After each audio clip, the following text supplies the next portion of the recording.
Hello, my name is Song Eun.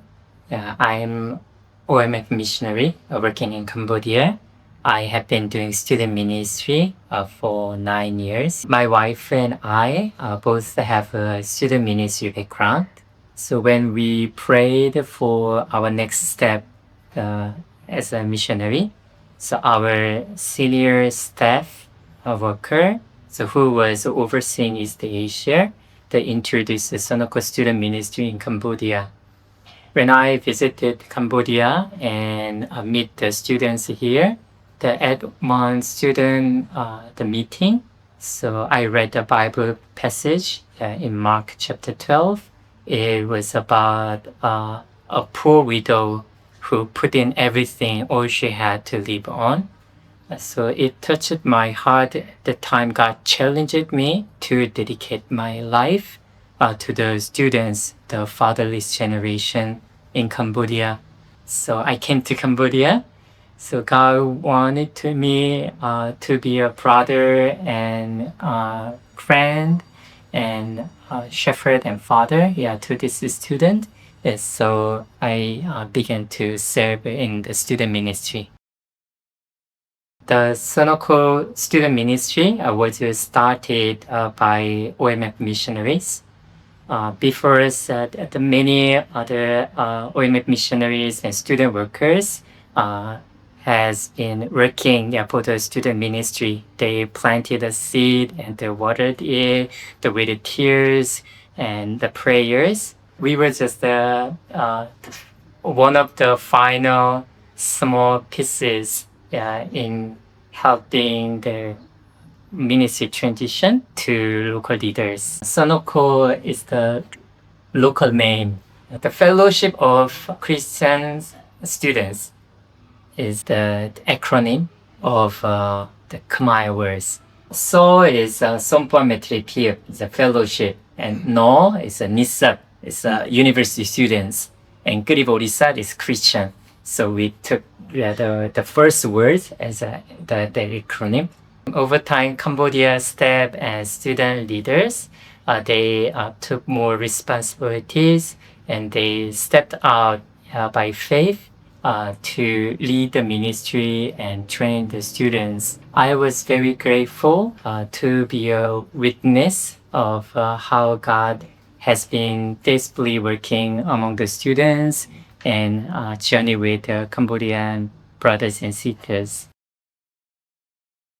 The leadership transition, it took time. Sometimes we feel that it's quite slow than we expected. We had a conflict, and as I said, we lost our colleagues. It was very difficult, but the one thing I learned, God is the owner of a student ministry, so He initiated this ministry, and He cares each one of us in this leadership transition. So the period He stepped out in faith, so courageously, and He took the leadership role. I was very thankful.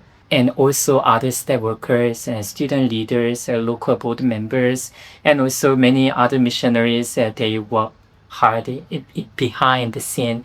So I'm so grateful to the colleagues. I want to talk about the Jumran, the first step worker in our ministry. So even though he passed away at his young age, so he has a passion. He had the vision, so he encouraged the many students to devote themselves to Christ. And even after his death, so many non-believing students, they came to us, and because they heard about gospel, from them, and many student leaders, they stepped out to be a student leader. To serve others. So it's a great legacy. Also, we see how he loved the students so much. In this process, we see God's faithfulness. New missionary, so my language was not sufficient. And so I had to be humble because I had to learn, from the students and state workers. Yeah. So I'm just grateful to journey with them. Maybe that's why God has chosen me and my wife, because we were weak and we couldn't do many things. So we could humbly walk together with the Cambodian staff and students, not to control them, just the journey with them and the encourage to build up the local leadership. Yeah. My advice is to have a learning heart, willing to learn, and the humility. So we need the people who can humbly walk together with local leaders and students. So in Cambodia, so many students are waiting to hear the gospel. Around 250,000 students in 150 universities, they never heard about a gospel. So we need someone to share the gospel with them and become friends with them and disciple them with the Bible teaching. And you can teach English or you can teach any other subjects as a way of connect with them. This place will be a great opportunity to reach out to the students. And please join us.